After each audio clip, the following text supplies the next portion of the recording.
Perkhidmatan Bilangan 2 tahun 2008, iaitu dasar dan prosedur pelantikan secara kontrak, serta Surat Pergiling Perkhidmatan Bilangan 2 tahun 2016. Antara faedah cuti yang diberikan adalah cuti rehat selama 25 hari, cuti sakit sehingga 90 hari bergaji penuh dan juga cuti bersalin. Selain itu, pegawai perubatan lantikan kontrak juga dipanjangkan, ini tak pernah berlaku, kemudahan rawatan perubatan kepada ibu bapa yang sebelum ini tidak pernah diberikan kepada pegawai lantikan kontrak lain. Namun begitu, cuti rehat semasa latihan siswazah iaitu housemanship tidak diberikan seperti mana pegawai dalam skim perkhidmatan lain kerana cuti tersebut perlu diselaraskan mengikut penempatan latihan siswazah. Berhubung dengan kelayakan cuti lain yang dinikmati oleh pegawai perubatan tetap, ianya tertakluk kepada pemanjangan cuti berkenaan kepada pegawai latihan kontrak yang hanya boleh dipertimbangkan oleh Jabatan Perkhidmatan Awam. Bagi kemudahan penajaan kepada pegawai lantikan kontrak, pengajian kepakaran dasar semasa yang dimaklumkan oleh Jabatan Perkhidmatan Awam adalah hadiah latihan persekutuan ataupun HLP hanya diberikan kepada pegawai-pegawai tetap bagi memberi peluang kepada mereka melanjutkan pengajian. Namun begitu, bagi mereka yang tidak mendapat hadiah latihan persekutuan tetapi masih ingin melanjutkan pengajian kepakaran, Kementerian Kesihatan sentiasa mengalu-alukan mereka untuk berbuat demikian, dan salah satu cara adalah melalui program latihan kepakaran parallel pathway. Pada masa kini, KKM sedang meneliti cadangan untuk menawarkan tempoh kontrak yang lebih panjang bagi membolehkan pegawai melanjutkan pengajian kepakaran. Namun, perkara ini akan tertakluk pada keputusan kerajaan dan cadangan ini akan dicadangkan mengambil kesetaraan grade jawatan dan pegawai lantikan tetap. Terima kasih. Soalan tambahan pertama, Yang Berhormat. Terima kasih sekali lagi Datuk Seri Yang di-Pertua. Terima kasih atas jawapan Yang Berhormat Menteri.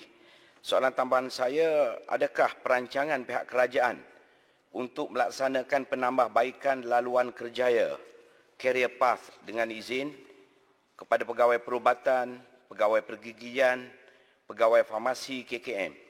Namun setelah tamat sesuatu pengajian lanjutan, pegawai perubatan sepatutnya ditawarkan tangga gaji UD 44 atau sesuatu yang setara dengan UD 43 kerana bidang tugas dan kerja mereka adalah sama dan tidak kurang walau sedikit pun. Saya membangkitkan perkara ini kerana kerajaan pernah bersetuju untuk melaksanakannya. Terima kasih Datuk Seri Yang di-Pertua.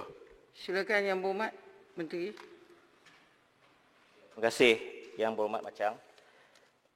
Permohonan pelarasan grade bagi pegawai perubatan kontrak, grade UD 41 ataupun 41 ke grade, sebenarnya kita cadangkan ke grade UD 43, dan ianya berdasarkan seperti mana Yang Berhormat sebut tadi, iaitu prinsipnya adalah rate for job, iaitu prinsip upah mengikut kerja selaras dengan status pegawai yang tamat latihan siswazah, dan seperti mana yang sebut Yang Berhormat, memikul beban tugas yang setara sebenarnya dengan pegawai latihan tetap yang dinaikkan pangkat ke grade UD 44 ataupun grade UD 44. Begitu juga dengan farmasi dan pergigian.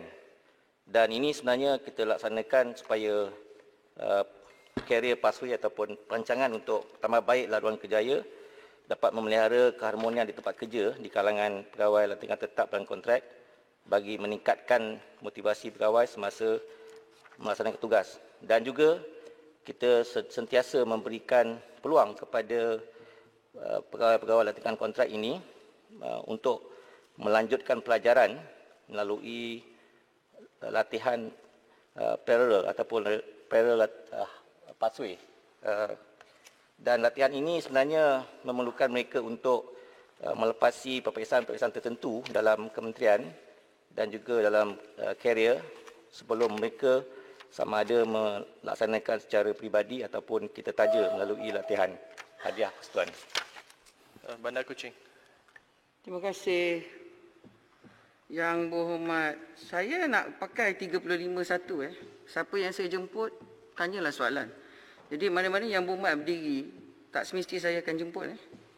Jadi tunggu bila saya jemput baru berdiri. Kalau tak ada maknanya saya duduk di sini.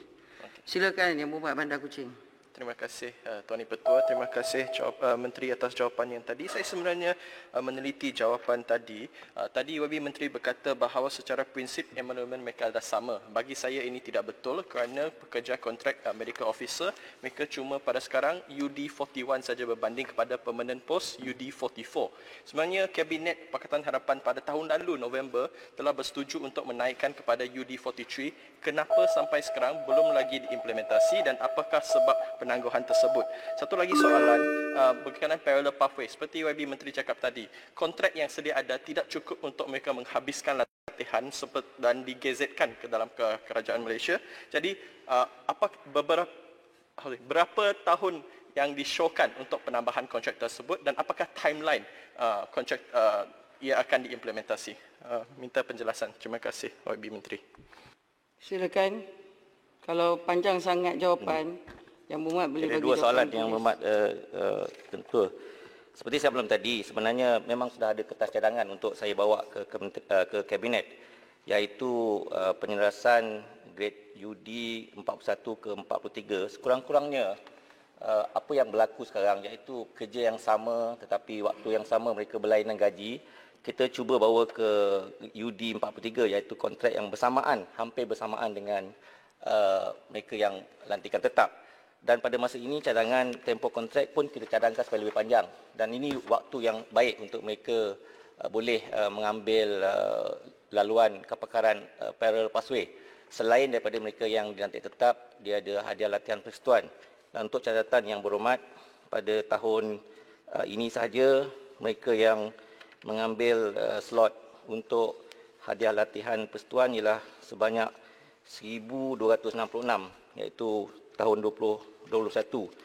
Tahun lepas saja yang ambil latihan persekutuan ialah 1,102. Dan keseluruhan yang mohon ramai, tetapi mana yang melepasi untuk diberi peluang menambahkan kepakaran mengikut tahun yang ada slot dalam universiti kita yang menawarkan kepakaran.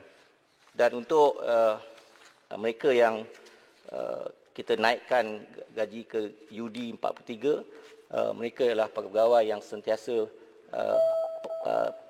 patuh dan juga mereka yang bersedia untuk terus kekal dalam KKM.